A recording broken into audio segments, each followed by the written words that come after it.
Hello, Alex. Were you surprised last night? Very surprised. And I think a lot of Democrats were surprised, too. I mean, People were nervous before. people were incredibly nervous. I had a Democrat messaging me pretty much all day yesterday, watching the early turnout, worried that things weren't going well, hearing that other Democrats were nervous. And that was the expectation. I think it was fair to say that Northam was a small favorite. But look, if you're a Democrat after last year, Hillary Clinton was also a favorite. I think you're girding yourself to be disappointed. So the fact that he was able to win by almost double digits, around now 9 points, just an astonishing result. Yeah, isn't it kind of funny that everybody said New Jersey's in the bag? Mm-hmm. Virginia, probably Northam, but could go the other way, and really, really close, and it's going to be a squeaker. Mm-hmm. He won by 9 points in Virginia, and Phil Murphy won by 7 in New Jersey. not the way anyone not the way anyone would have expected. And the other result, a lot of Democrats are taking heart in the House of Delegates in Virginia.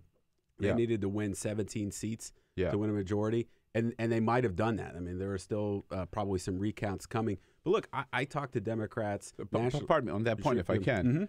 Mm-hmm. The last numbers I saw were that the Democrats did win 14 for sure. Yes. Yes. Which means I think right now it's tied 48-48, mm-hmm. and there are 4 seats that are still undecided. Right. So if they could pick up all 4 or 3 out of 4 or whatever, it is remarkable that they turned that around. I mean, as of yesterday, that was unthinkable almost. I mean, there are a lot of Democrats plugged in watching those races closely who didn't even think that was a possibility. The benchmark for them was picking up 10 seats. Mm-hmm. That would have been a good sign for the party. Right. Would have been a great sign for the party. They weren't even sure that they could do that.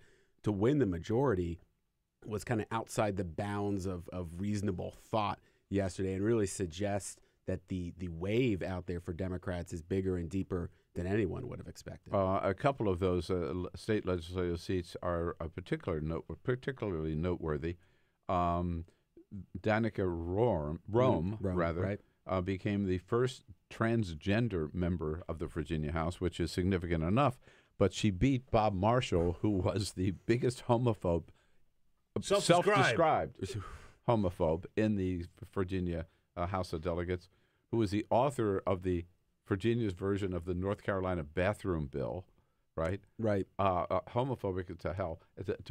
And she crushed him in that district. Well, it's right, and it was fascinating to watch her campaign. I should say Tenek was actually an old colleague of mine. She worked at National Journal Hotline. Oh, wow, really? When I was there, yes. Danica, is that how you pronounce it? Danica, yes. Danica, yeah. And so I can tell you with some confidence, the first colleague of mine or old colleague of mine to ever run and win elected office. So congratulations to Danica if she's listening. But watching her campaign, her opponent did try to make it about the fact that she was transgender. Wouldn't use the right pronoun for her. But all she focused on was local traffic. Mm-hmm. Local traffic. And I like to think it's that experience that she had at the hotline where you understand what really counts in politics, local issues, traffic. That's how you win. Cool. And she carried that through in her campaign. That's what we were talking about with Ray earlier, who's a resident Virginian, who was saying that. By the way, and we give Ray all the credit for the big win in Virginia yesterday because she was out there hustling. She was out there working those precincts. Yes. But she was saying that that her opponent, Danica Rome's opponent, was just one issue. Really, just one issue. The gays. My opponent is transgender. She wants to let transgender people use bathrooms. And it's like, realistically, people don't really care about that. And the other noteworthy race, Chris Hurst was the fiance of the young TV reporter who was shot and killed while she was on the air doing a stand-up. He ran for the House of Delegates on the gun issue against a big NRA supporter. NRA put a lot of money into that race to keep their guy in, and Chris Hurst beat him. Virginia really spoke up yesterday. Well, there was, according to the exit polls, Democrats are really taking heart. You mentioned the gun issue, that guns and health care were seen as the 2 biggest issues. And that's remarkable for a few ways. I mean, health care is the issue that, federally speaking, Democrats think is their ticket to big gains in next year's midterm elections. The gun issue, it's interesting because that's all. The problem for Democrats has always been that people who are members of the NRA or pro-gun are always more motivated and interested in elections than the people who are against it, who maybe think we should expand background checks but don't really care about it. You know, that small but vocal minority always wins out. This race would suggest that maybe the calculus has shifted. At least in Virginia, you would expect in a place like Northern Virginia that Democrats, that message would be friendly there. But really something I saw last night, people taking away in terms of the big picture takeaways from last night's results, that maybe the gun politics has changed. So what happened to the meme that the Democratic Party is a party in total disarray? It gets put on the shelf for at least a few days. Yeah, right. It's funny because, I mean, I cover the Democratic Party, and there was no doubt that there was some tumult. I mean, Donna Brazil's book, of course, lit a match on that bonfire in between the Bernie folks and the Hillary folks. Democracy for America, which is a liberal group that's been around since 2004. Howard Dean founded it. Yeah. They never technically supported Ralph Northam, but they withdrew whatever support they were offering and then called his campaign racist last week over his flip-flop on sanctuary cities. And I think a lot of those issues are still there, and they're going to percolate over the course of the next year and 3 years and beyond. But right now, nothing cures what ails you like winning, right? I mean, even Tom Perez, who I think is to say was a little beleaguered, a little embattled already into his tenure at the DNC.